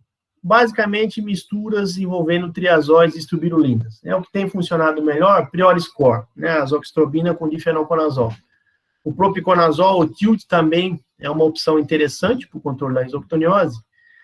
Mas o X da questão, pessoal, do controle da rhizoctoniose está aqui, ó, na época de aplicação, né? Então, nós temos as aplicações para brusone e manchas entre R2 e R4, enquanto que a aplicação para rhizoctoniose, ela deve ocorrer aqui, ó, entre R0 e R2, tá? Então, o que isso tem acarretado? Na necessidade de uma terceira aplicação aqui. O que tem aumentado aí os custos para o produtor. Então, esse é um dos motivos que a gente quer trazer essa aplicação para trás, para a gente conseguir sobrepor aqui e minimizar ou evitar essa entrada específica para o controle de rhizoctoniose aqui, tá? Então, esse é um dos motivos que a gente quer passar para uma semana para trás essas aplicações para mancha e brusone.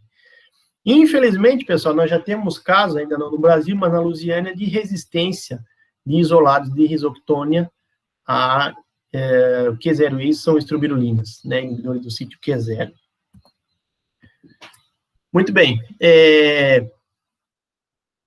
Para fechar essa parte de fungos e fungicidas, pessoal, eu quero falar para vocês o seguinte, pegando o gancho nessa questão de aparecimento de resistência, né, de rhizoctônia a estrubirulinas. Observe, pessoal, eu peguei aqui, ó, os principais fungicidas que são empregados no arroz, né?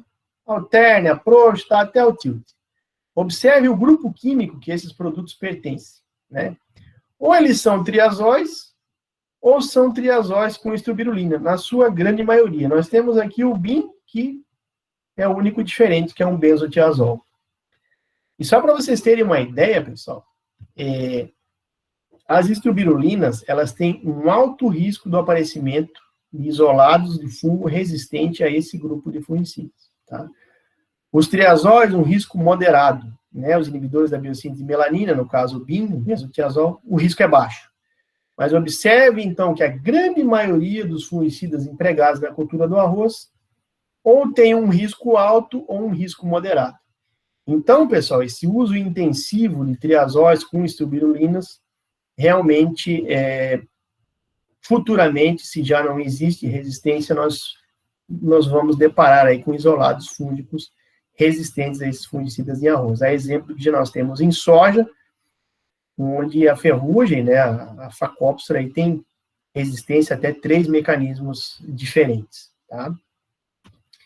E outra coisa que eu quero falar para vocês, pessoal, é com relação à carência dos fungicidas, tá? Então, observe aqui que o período de carência, ou seja, o período entre a última aplicação e a colheita dos fungicidas empregados no arroz, eles variam de 30 a 45 dias, né? Aqui estão listados aqueles mesmos produtos. E é muito complicado, pessoal, o uso de um fungicida que tem 45 dias de carência, 42 dias de carência, em florescimento pleno, né? Dificilmente nós vamos ter entre o florescimento pleno do arroz e a colheita. Então, mais um motivo para nós anteciparmos as aplicações do fungicida. E o que tem acontecido é a identificação de resíduos de fungicidas em amostras, seja em monitoramentos aí conduzidos pela EPAGRE, né, especialmente pelo NODIM, ou seja, pela iniciativa privada, ou mesmo pela SIDASC. Então, tem aparecido resíduos de triciclazol e tebuconazol, né, apesar que esses resíduos estão dentro dos limites permitidos, né, nada fora do permitido, mas são limites de hoje, né? A gente não sabe se serão os mesmos limites amanhã, e nem tampouco são os limites de outros países, né? Como já houve casos de volta de carga de arroz dos Estados Unidos, por exemplo, por resíduo de tebuconazol. Então, por isso que a gente está tentando evitar isso, né? Então, a ideia é realmente a gente antecipar essas aplicações de fungicida, tá? Então, pessoal, a gente já está aí com um pouquinho adiantado da hora, né? Eu só vou fechar rapidamente aqui falando do nematóide das galhas. Como a gente não tem grandes novidades, né? Eu quero mostrar aqui rapidamente para quem... Sim. Antes que tu vá entrar no assunto nematóide, que eu sei que está dentro da parte das doenças, mas já é outro tipo de bicho perigoso. Sim, claro. O Donato pediu para tu fazer uma relação entre a mancha parda e a fertilidade do solo, especialmente com relação à disponibilidade de potássio, ou até de que forma que uma adubação reforçada em potássio poderia melhorar a resistência da planta à mancha parda. Na verdade, assim, existe esse, vou chamar até de mito, né, que altas adubações de potássio aumentam a resistência da planta à doença, né? O potássio, ele é um nutriente muito empregado na formação de parede celular e tal, mas, assim, doses excessivas de potássio não vão aumentar, né? Pelo contrário, você pode estar aí provocando um desequilíbrio.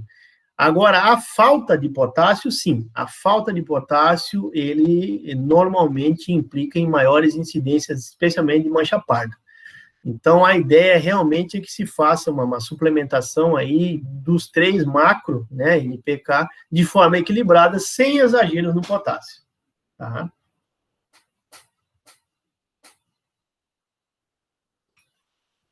Perfeito. A gente tem observado que essa doença, claro, tem um fator cultivar aliado a ela, mas realmente solos mais pobres, a turma aqui de baixo chama os barro branco, os terrenos mais arenosos, são terrenos mais propícios ao aparecimento do sintoma da mancha parda, né? Sim, é fato. Então, é importantíssimo o que tu relatou de a gente fazer a adubação equilibrada. Não adianta exagerar, levar no que a recomendação prevê, né?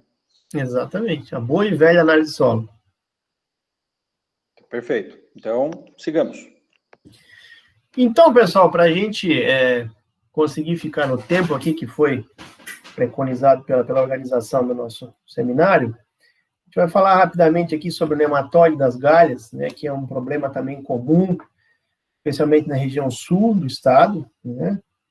Essa fotografia foi feita em Forquilinha, alguns anos atrás. Então, nós temos aqui, pessoal, um sintoma de fome, né, um sintoma de deficiência nutricional, que pode ter múltiplas causas, mas aí realmente a importância do técnico estar presente na área, entrar na roseira, arrancar plantas, e ao arrancar plantas ele vai se deparar com esse sintoma aqui, as galhas, que são esses tumores no sistema radicular. Isso aqui nada mais é do que um processo de hiperplasia e hipertrofia celular, ou seja, um aumento no número de células e no tamanho das células onde o patógeno está, certo? Ali ele forma o que nós chamamos de um sítio de alimentação, onde há um acúmulo de açúcares nessas células, e o patógeno, então, o nematóide, se nutre disso.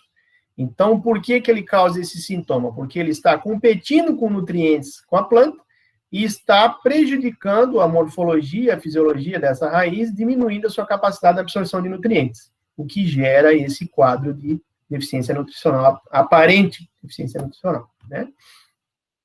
Aqui mais fotografias de galhas, aqui as plantas bastante jovens, já infectadas, e dentro dessa galha nós temos, então, a fêmea do nematóide, né?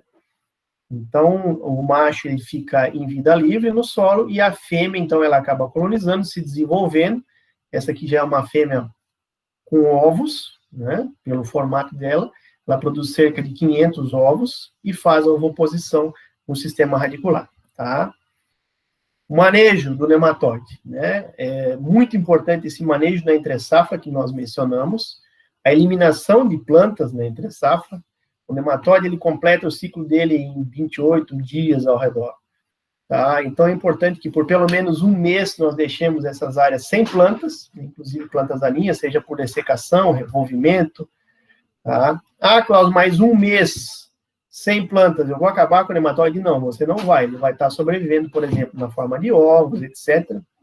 tá? Mas a partir de um mês você já tem uma redução significativa do inóculo nesse solo.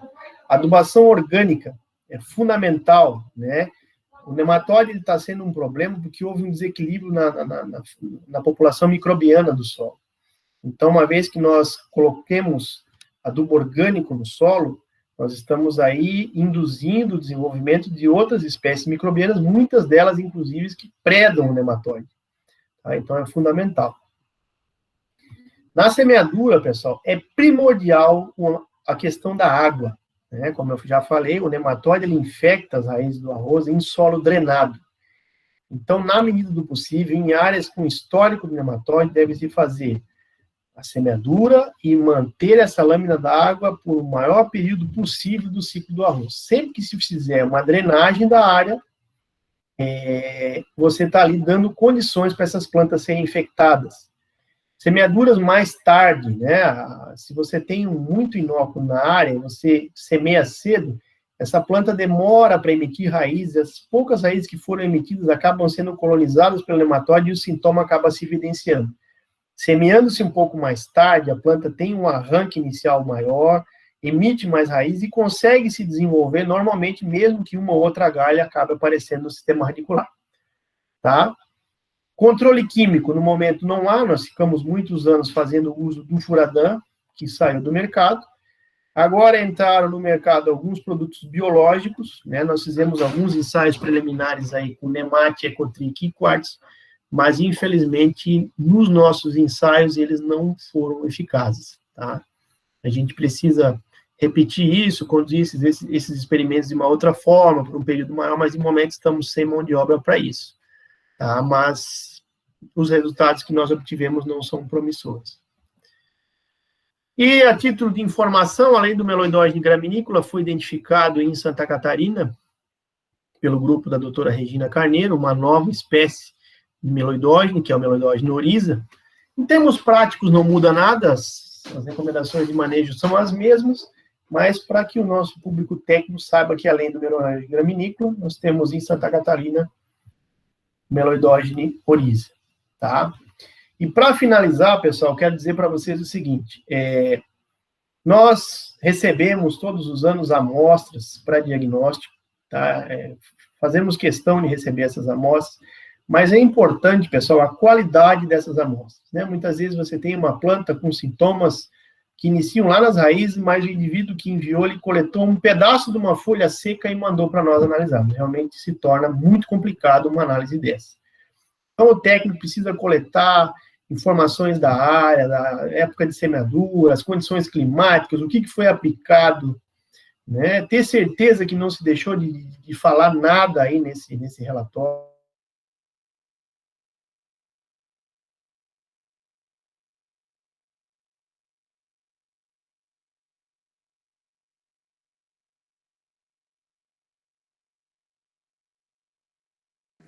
Aí tá, à noite eu fiquei pensando nisso, cara, eu vou falar de novo com ele para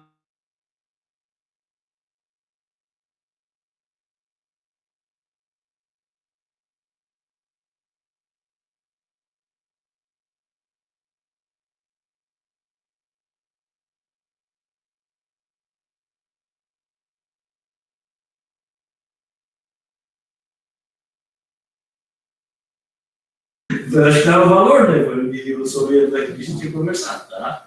Não, botei lá parceiro. Outra coisa, Marcelo, o Cleber falou contigo? Dorato, Oi. por aí?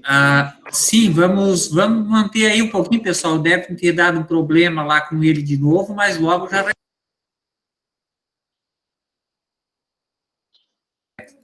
Desculpa, pessoal, vamos aguardar mais um momentinho aí, que deve ter dado algum problema lá com o Klaus, e ele já retorna, tá ok? Disse para pagar a conta lá na estação, cara. Fala, seu Richard. Boa tarde, Richard. Tudo bem? Ô, Richard, quando tu trabalhava lá, tu não, né, tu tinha que ter trabalhado mais e pago as coisas com mais, né, vamos dizer assim, com mais qualidade, né?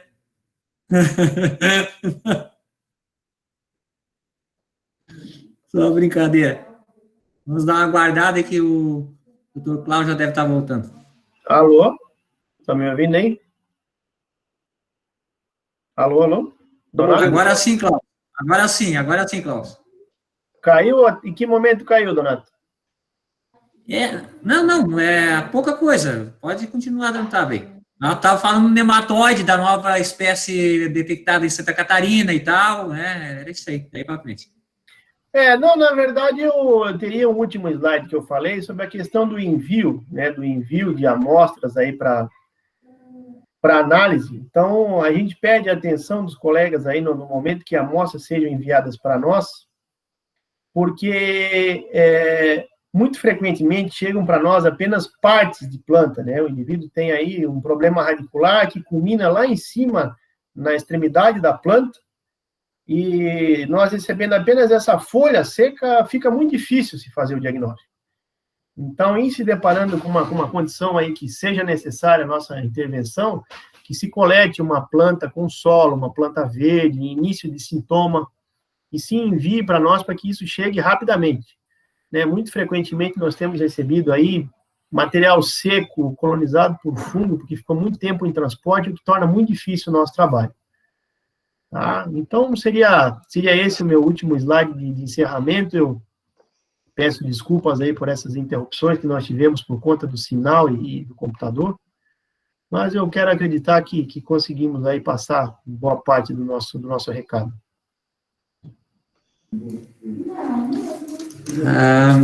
Ok, doutor Klaus, né? Parabéns aí pela apresentação, pela tua palestra. A gente sabe que esses problemas de ordem técnica em momento de pandemia também, né, já tem acontecido outros casos, então é perfeitamente compreensível, né?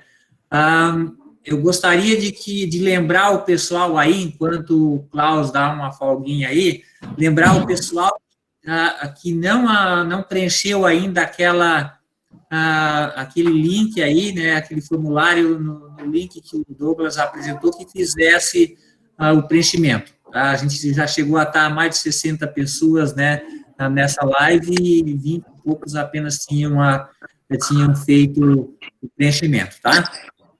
Um outro aspecto, aproveitar, né, para agradecer a todo o pessoal que se envolveu com a nossa capacitação online, principalmente os responsáveis pelo programa Grãos nas regiões, né, e eu quero aqui aproveitar para dar o nome deles, né, responsáveis pelo programa, colaboradores, né, o Douglas, o Fernando, o Silvia, a Ricieri, a Maria Luísa, o Hector, né, que foram fundamentais também, né, no processo de programação e de mobilização do público para que a gente tivesse sucesso em todas as etapas que foram executadas.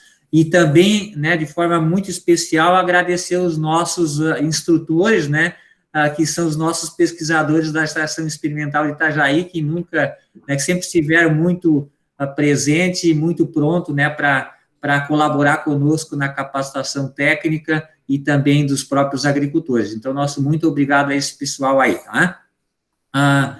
Eu aproveito, então, né, para também, né, agradecer a todo o pessoal que tem participado, mas passo agora a palavra ao Douglas para ver se tem mais alguma pergunta, algum comentário aí no chat, Douglas. Bom, temos só mais uma pergunta do Antônio Carlos, e ele faz a seguinte pergunta: nas entre safras, é indicado deixar o solo drenado ou com água? Essa é uma boa pergunta, depende qual o objetivo, né, Carlos? Ô, Klaus.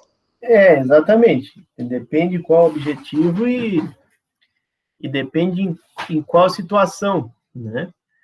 Porque o que nós temos observado aí é que em muitas áreas nós temos problemas com caramujo, né, Douglas? Vocês no sul do estado aí, vocês sabem muito bem disso.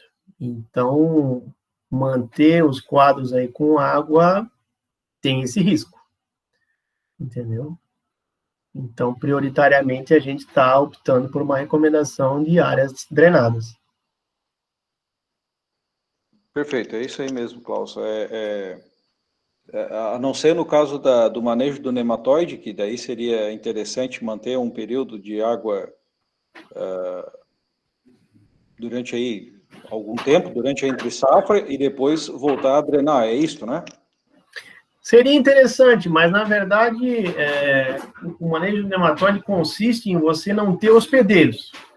Então, se você optar por manter a área drenada, dessecada, dá na mesma, entendeu? Ou que se faça um revolvimento leve, né, sem mexer no banco de sementes de daninhas, eliminando os hospedeiros, dá na mesma, né? Que realmente hoje, recomendação de mantença da água nos quadros é algo que tem que se pensar bem. Beleza. Klaus, o Juliano Zilli Favarin, da Copersuca, nosso colega, obrigado por estar presente aí com a gente, ele pergunta em relação aos resultados dos fungicidas. Tu apresentou ali os dados dos melhores resultados, e tem alguns que não apareceram, é o que ele coloca. Teria dados de outros fungicidas? Tu tem nos teus trabalhos ali outros produtos avaliados? São dados que vão ser publicados? Como é que está essa parte aí, Klaus? Na verdade, assim, nós temos feito principalmente a avaliação dos produtos de forma individual, né? BIM alterne, BIM com alterne, Prior score, Prior mais score, Proche Prima, Casumin, entrou agora o Helmstar, né? E fizemos no passado a avaliação de fusão, mas infelizmente não fizemos a avaliação ainda de fusão para manchas, tá? Fizemos a avaliação de fusão para ozônio. Tem alguém arrastando uma cadeira aí com o microfone aberto.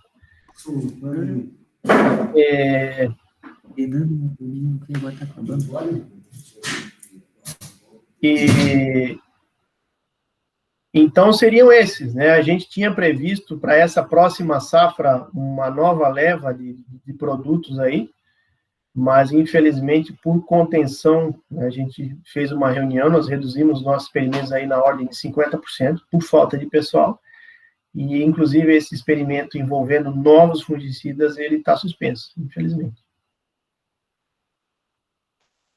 Perfeito, Klaus. Eu acho que de pergunta no chat ali era isso, né? Não sei se mais alguém gostaria de fazer alguma pergunta. Do contrário, eu passo a palavra para o Donato aí para fazer as considerações finais e o encerramento da nosso trabalho. Muito obrigado, né, Douglas, aí por ter acompanhado e a gente também contribuído com o nosso evento. Eu queria só aproveitar, então, né, para agradecer novamente a cada um dos participantes e também ao Klaus por ter contribuído conosco aí com toda essa experiência dele e deixar para que ele faça aí as considerações finais, então, né, da sua apresentação e depois, logo a seguir, a gente faz o encerramento. Não, na verdade, era isso, eu realmente agradeço a atenção de vocês, o tempo, né, por estar aqui conosco. É uma pena a gente não estar juntos em uma sala de aula, onde a coisa é muito mais dinâmica, né, inclusive encorajadora sobre a ótica de perguntas, mas, como eu falei no início, é o que dá para fazer no momento, e talvez fosse melhor para muitos durante a noite, mas a gente também tem limitações durante a noite, né? Para quem não sabe, eu também tenho um pequenino em casa de 3 meses, tem que fazer a minha parte também. Então, são vários fatores aí que fizeram que a gente tivesse esse horário durante o dia disponível. Mas futuramente, se Deus quiser, a gente faz novamente em sala de aula. E um abraço a todos, tá? Foi um prazer, Donato. Agradeço aí pela oportunidade. Tá ok, Klaus, né, o nosso agradecimento, né, a ti e a todos que participaram conosco até o final desse evento aqui, e agradecer também todos aqueles que participaram das outras etapas do evento, né. Nós tínhamos programado 5 eventos e estamos concluindo nessa fase, então, a nossa 5ª etapa, e assim terminaria, por enquanto, a nossa capacitação online em arroz. A gente sabe que nesse momento de pandemia, a gente tem que se virar, né, de formas diferentes aí para estar levando novas informações para os técnicos, agricultores, né, mas foi a forma que a gente encontrou. E como disse o Klaus, a gente torce muito para que logo a gente possa estar se encontrando de forma presencial, né, e trocando informação técnica e conversando sobre outros assuntos também, né, porque a gente precisa, né, e faz bem para todos nós, tá? Eu quero desejar a todos, né, um bom final de tarde, um abraço a todos e se cuidem, né, para que a gente possa ir reduzindo gradativamente esses problemas aí sanitários também da pandemia, né, além, claro, da nossa proteção, né, nas lavouras de arroz, né, onde a gente trabalha. Tá ok, pessoal? Um abraço a todos, né, e até uma próxima oportunidade. Da minha parte é isso. Obrigado. Um abração.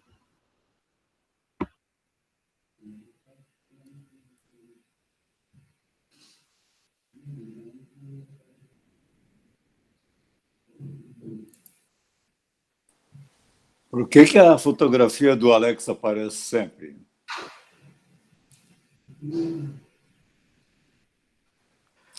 Ô, Richard, eu acho que é porque o Klaus estava na sala do computador do Alex. Alex? Não é intencional. Tá bom, então.